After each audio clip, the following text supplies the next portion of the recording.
அஸ்ஸலாம் அலைக்கும் வரஹ்மத்துல்லாஹி பரகாத்துஹு. இது உங்கள் இஸ்லாம் ஆஃப் யூனிட்டி சேனல். இந்த சேனலில் பார்த்தீங்கன்னா நம்ம இன்றைக்கி அல்லாஹ்வோட தூதர் நமக்கு திருக்குரானை ஓதுறனால எவ்வளோ நன்மைகள் கிடைக்குங்கிறத நிறைய சந்தர்ப்பங்களில் சொல்லியிருக்காங்க.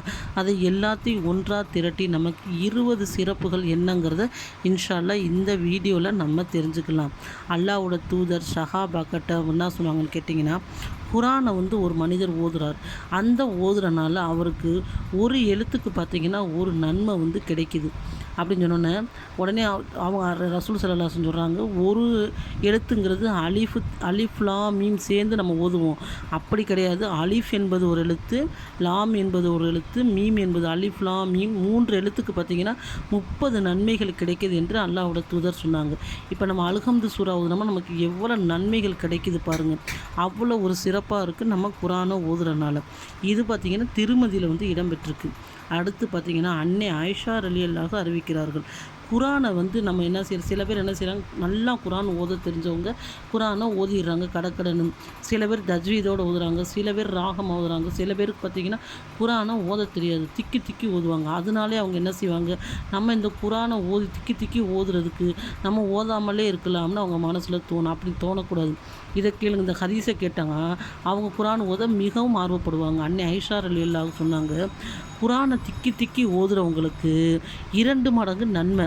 இப்போ நல்லா ஓதுறவங்களுக்கு கேட்டிங்கன்னா ஒரு நன்மை, திக்கி திக்கி ஓதுறவங்களுக்கு அந்த திக்குறாங்க பார்த்திங்கன்னா அதுக்காக ஒரு கூலியும், அந்த குரானை ஓதுறதுக்காண்டி ஒரு நன்மையும் அல்லாஹ் சுப்ஹானஹு வ தஆலா தரக்கூடியவனாக இருக்கான்னு சொல்லி அன்னை ஆயிஷா ரலியல்லாஹு அறிவிக்கிறார்கள். நூல் பார்த்திங்கன்னா புகாரியில் இடம்பெற்றிருக்கு. அதாவது கேட்டிங்கன்னா அல்லாஹ்வோட தூதர் நபிகள் நாயகம் ஸல்லல்லாஹு அலைஹி வஸல்லம் கூறுறாங்க, எங்கே அல்லாஹ்வை பற்றி அதிகமாக திக்ரு செய்கிறாங்களோ, எங்கே ஒரு வீட்டில் குரான் அதிகமாக ஓதுறாங்களோ அங்கெல்லாம் பார்த்திங்கன்னா மலக்குமார்கள் அவர்களை சூழ்ந்து கொள்கிறார்கள்.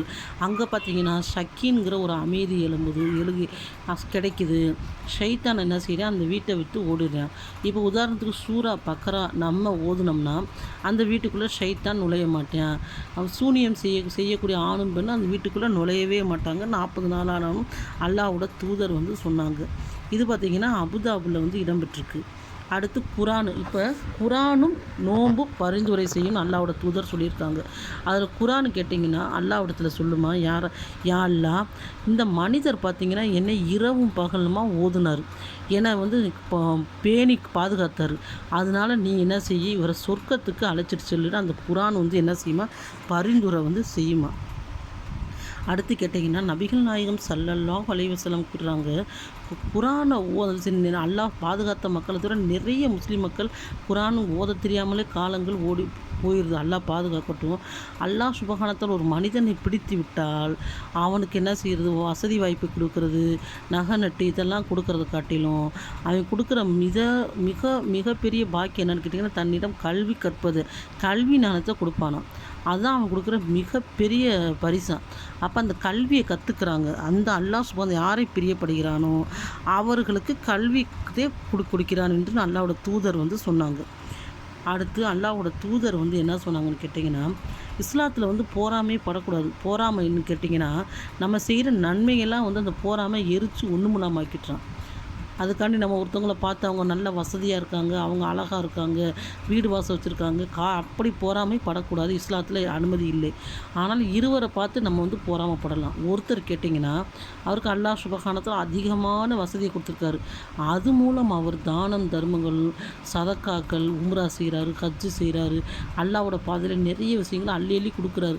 அப்போ நம்ம என்ன செய்யலாம், நமக்கும் அல்லாஹ் சுப்ஹானஹு வ தஆலா வசதியை கொடுத்துருந்தா நம்மளும் இப்படி செய்யலாமேன்னு பொறாமைப்படலாம், அனுமதி உண்டு. இரண்டாவது மனிதர் கேட்டிங்கன்னா குரானை அவ்வளோ ஓதிக்கிட்டே இருக்கார். பகல்லையும் இரவுலையும் அவரால் எவ்வளோ நேரமெல்லாம் கிடைக்கிற நேரம்லாம் அந்த குரானை ஓதிக்கிட்டே இருக்கார். அவரை பார்த்து நம்ம என்ன செய்யலாமா, பொறாமைப்படலாம். இந்த இது பார்த்திங்கன்னா புகாரியில் இடம்பெற்றிருக்கு. நாளைக்கு கேள்வி கணக்கு எல்லாம் முடிஞ்சுட்டு மறும நாளில் ஒரு மனிதன் நல்லா கூப்பிட்டு சொல்லுவானா, உனக்கு சூறாக்கள் தெரியுமா அப்படின்னு கேட்டேன்னா அந்த மனிதன் தெரியும் சொல்லுவானா. உனக்கு எத்தனை சூறாக்கள் தெரியுதோ நீ ஓதிக்கிட்டே போ, நீ எங்கே நிப்பாட்டுறியோ அந்த இடம் தான் நீ தங்கக்கூடிய இடம். இப்போ நமக்கு 10 சூறா தெரியலாம், 20, சில பேர் நிறைய மனப்பாடம் பண்ணியிருக்கலாம். அத்தனை சூறா எத்தனை தெரியுமோ அத்தனைகளையும் ஓத ஓத படித்தரம் உயர்ந்துக்கிட்டே போகுமா. 1, 2, 3 அந்த சொர்க்கத்தோட பாக்கியங்களும் அதிகரித்துக்கிட்டே போகுமா. அல்லாஹ்வோட தூதர் சொன்னாங்க. சுப்ஹானல்லாஹ். அடுத்து இன்றைக்கி காலகட்டத்தில் நம்ம என்ன நினைக்கிறோம், பெற்றவங்க பிள்ளைங்களை நல்ல நல்ல படிப்புகளை படிக்க வைக்கணும், நல்ல பெரிய டாக்டர் ஆக்கணும், இன்ஜினியர் ஆக்கணும், வக்கீல் ஆக்கணும், இந்த மாதிரி நம்ம ஆசைப்பட்றோம். ஆனால் சில இன்னும் அல்லாஹ் பாதுகாத்த பெற்றோர்கள் என்ன செய்கிறாங்க, தன்னோட பிள்ளைகளை குரானை மனப்பாடம் பண்ண வைக்கணும்னு ஆசைப்பட்றாங்க. அப்படி அவங்க குரானை மனப்பாடம் பண்ண வைக்கிறதுக்காண்டி சிறு வயதில் என்ன செய்கிறாங்க, அந்த பிள்ளைகளை பிரிய வேண்டிய சூழ்நிலை ஏற்படுது. அப்போ அந்த சின்ன வயசில் போய் அந்த பிள்ளைங்க குரானை மனப்பாடம் பண்ணிட்டு வர்றப்ப அந்த தாய் தப்பன் மிகவும் என்ன செய்கிறாங்க, பொறுமையாக இருக்காங்க. அந்த குரானை மனப்பாடம் பண்ண வச்சதுக்காண்டி மறும நாள் அல்லாஹ் சுப்ஹானஹு வ தஆலா அந்த பெற்றோர்கள் கேட்டிங்கன்னா ஒரு கிரீடத்தை வந்து வழங்குவாங்க அவங்க 2 பேருக்கும்.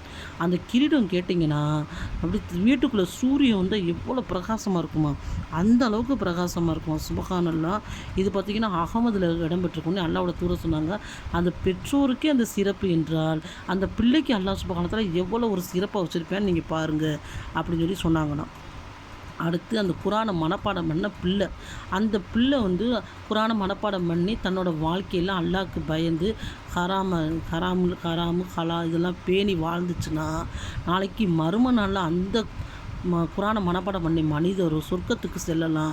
அவர் பார்த்திங்கன்னா அவர் குடும்பத்துலேருந்து 10 பேரை சிபாரிசு செய்யலாமா. இப்போ ஒரு பதவியில் ஒரு மனுஷர் இருக்கார், அவர்கிட்ட போய் நம்ம கேட்டோம்னா சில வேலைக்காண்டி நம்ம சொன்னால் அவர் சிபாரிசு செய்வார்கள். அதே மாதிரி இந்த மனிதர் 10 பேரை சிபாரிசு செய்யலாம்னு அல்லாஹ்வோட தூதர் சொன்னாங்க. சுப்ஹானல்லாஹ். இது பார்த்திங்கன்னா திருமதியில் வந்து இடம்பெற்றிருக்கு. அடுத்து இப்போ ஒரு பொருள் நம்ம வீட்டில் வாங்கி வைக்கிறோன்னு வச்சுக்கோங்க, ஏதோ ஒரு பொருள் செண்டு ஏதாச்சும் வாங்கி வச்சா எவ்வளோ மனமானதாக இருக்கும். அதே மாதிரி குரானை மனப்பாடம் பண்ணுற காஃபியில் பற்றி அல்லாஹ்வோட தூதர் சொல்கிறாங்க, கஸ்தூரி நிரப்பப்பட்ட ஒரு பையை போன்றவர். அவர் வந்து கேட்டிங்கன்னா அதை மனப்பாடம் பண்ணிட்டார். அதை வந்து அவர் இரவில் தகஜத்தில் எழுந்திரிச்சு ஓதி குரானை வந்து ஓதி தொழுதாருன்னா அவ்வளோ ஒரு நறுமணமாக இருக்குமா. சுப்ஹானல்லாஹ். அது வந்து வாய் திறக்கப்பட்ட ஒரு கஸ்தூரி பையை போன்றதான்.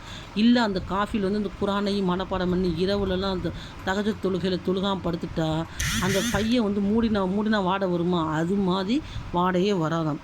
இது பார்த்திங்கன்னா இப்னு மஜால வந்து இடம்பெற்றிருக்கு. அப்புறம் அல்லாஹ்வோட தூதர் என்ன சொல்கிறான்னு கேட்டிங்கன்னா, குரானை வந்து நம்ம வந்து சின்ன வயசுலேருந்தே மனப்பாடம் பண்ணணும். அல்லாஹ் பாதுகாத்த அல்லாஹ் நாடுனா நம்ம மனப்பாடம் பண்ணுறோம். சில பேருக்கு அந்த பாக்கியம் கிடைக்கிறதில்ல, ஓதுறதில்ல. அப்போ அந்த குரானை வந்து அவங்க மனப்பாடமே இல்லை, அவங்க மனசில் சிறிதளவும் ஒரு சின்ன சூறா கூட மனப்பாடம் இல்லை. அதுக்கு உதாரணத்தை அல்லாஹ்வோட தூதர் என்ன சொல்கிறாங்கன்னு கேட்டிங்கன்னா, ஹஜ்ரத் இப்னு அப்பாஸ் ரலியல்லாஹு கிட்ட சொல்கிறாங்க அல்லாஹ்வோட தூதர், அது பார்த்திங்கன்னா பாலடைஞ்ச வீடு எப்படி இருக்கும், ஒரு வீட்டுக்குள்ளே நம்ம போவோம், நல்ல ஒரு வீடு பிரகாசமாக இருந்தால் நல்லா இருந்தால் நம்ம போவோம். ஒரு இருட்டடைஞ்சு அந்த வீட்டில் பாலடைஞ்சு போய் கிடந்தால் நம்ம போவோமா, அந்த வீட்டுக்குள்ள நுழையக்கூட மாட்டோம். அப்படி பாலடைந்த வீட்டை போன்ற இதயமாக இருக்குமா அவரோட இதயம். இது பார்த்திங்கன்னா திருமதியில் வந்து இடம்பெற்றிருக்கு. ஒரு முறை அல்லாஹ்வோட தூதர் வந்து சொல்கிறாங்க, நீங்கள் இப்போ வந்து தொழுகையெல்லாம் சஹாபாக்கிட்ட சொல்கிறாங்க, நீங்கள் தொழுகையெல்லாம் முடிச்சிட்டிங்க, இப்போ நீங்கள் வீட்டுக்கு போகிறப்ப அப்போல்லாம் பார்த்திங்கன்னா உதாரணத்துக்கு இப்போ நம்ம ஃப்ளைட்டு கப்பல் இந்த மாதிரி பெரிய பெரிய காரு பைக்கெல்லாம் சொல்லுவோம். அப்போ ஒட்டகம் செவ்வி நிற ஒட்டகங்கிறது ரொம்ப விலை உயர்ந்த ஒட்டகம், ஃப்ளைட்டுக்கு சமமானது. அந்த ஒட்டகத்தை கற்பமுறை தான் நீங்கள் வாங்கிட்டு போகிறதுக்கு விரும்புவீங்களா? கண்டிப்பாக விரும்புவோம் யாரை சொல்லலாம், யார் தான் அதை விரும்ப மாட்டாங்கன்னு சொல்கிறாங்க. அதே மாதிரி நீங்கள் பள்ளிவாசலில் ஒரு மனிதருக்கு சூறாவை வந்து சொல்லி கொடுக்குறீங்கன்னு வச்சுக்கோங்க, அந்த சூறாவை நீங்கள் கற்றுக் கொடுத்தீங்கன்னா அந்த அளவுக்கு நன்மையை அல்லாஹ் சுப்ஹானஹு வ தஆலா உங்களுக்கு தரக்கூடியவனாக இருக்கிறான். உலக பொருட்களை கூட சிறந்தது அப்படின்னு சொல்லி சொன்னாங்களாம். அபூ ஹுரைரா ரலியல்லாஹு அறிவிக்கிறாங்க. நூல் பார்த்திங்கன்னா முஸ்லீமில் வந்து இடம்பெற்றிருக்கு. இப்போ நம்ம மனசில் பார்த்திங்கன்னா இப்போ நம்ம மனிதர்கள் நம்ம பாவம் செய்யும் தன்மை உடையவர்கள். நிறைய நேரத்தில் நம்ம அறியாமலே பாவம் செஞ்சுருவோம், யாரையாவது திட்டிடுவோம், வஞ்சிருவோம், மனசை கஷ்டப்படுத்திடுவோம், மனசில் கெட்ட சிந்தனைகள் இதெல்லாம் இருக்கும். இப்போ ஏதாச்சும் துணி அழுக்காக இருந்தால் நம்ம துவைச்சிக்கலாம், கீழே அழுக்கு இருந்தால் நம்ம துடைச்சிடலாம். நம்ம மனசில் உள்ள அழுக்கை, நம்ம கெட்ட எண்ணத்தை, கெட்ட சிந்தனைகளை எப்படி அழிக்கிறது? அப்போ அல்லாஹ்வோட தூதர் சொன்னாங்க, உங்கள் மனசில் உள்ள துருவை அழுக்கை நீக்கிறதுக்கு மருந்து நான் சொல்லட்டுமா?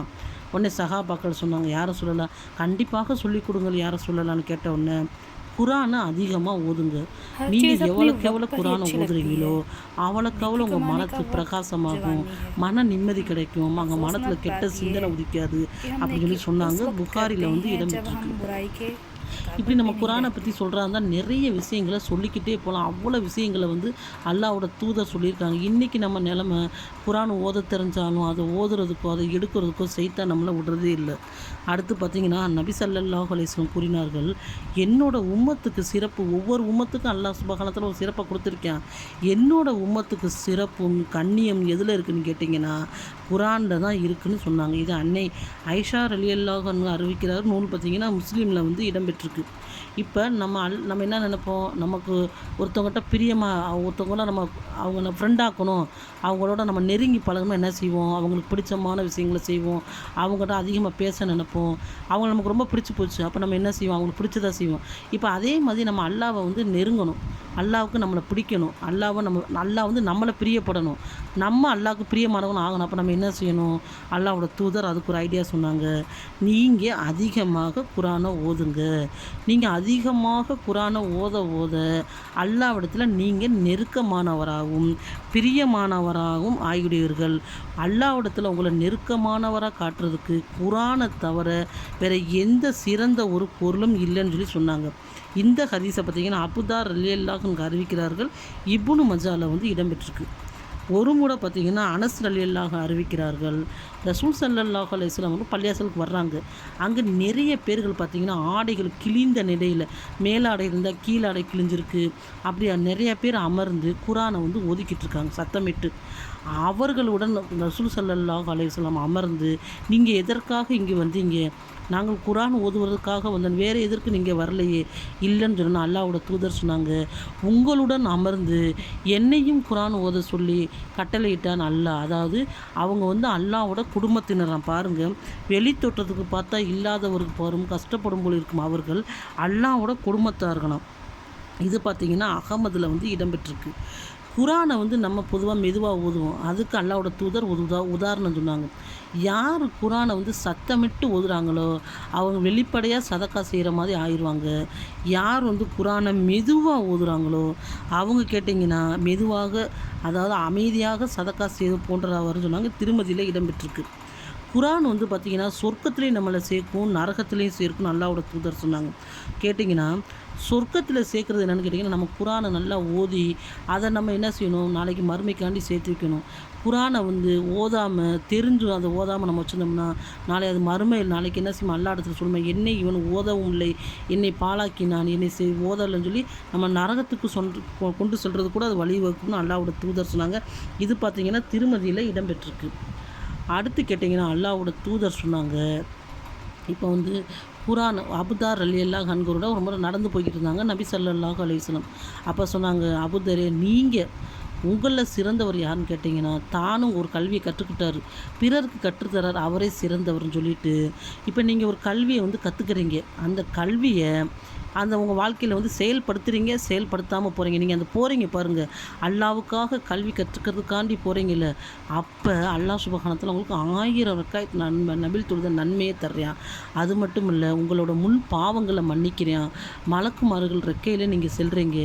இவ்வளோ சிறப்பு இந்த கல்வியை வந்து கற்றுக்கிறதுக்கு அல்லாஹ்வோட தூதர் நமக்கு சொல்லியிருக்காங்க. ஆனால் நம்ம இன்றைக்கி என்ன செய்கிறோம், அல்லாஹ் பாதுகாத்த நிறைய மக்களை தவிர வீண் விரயத்தை அல்லாஹ் வந்து நம்ம கழிக்கக்கூடியவங்களாக இருக்கும். அல்லாஹ் நம்மளை பாதுகாக்கணும்.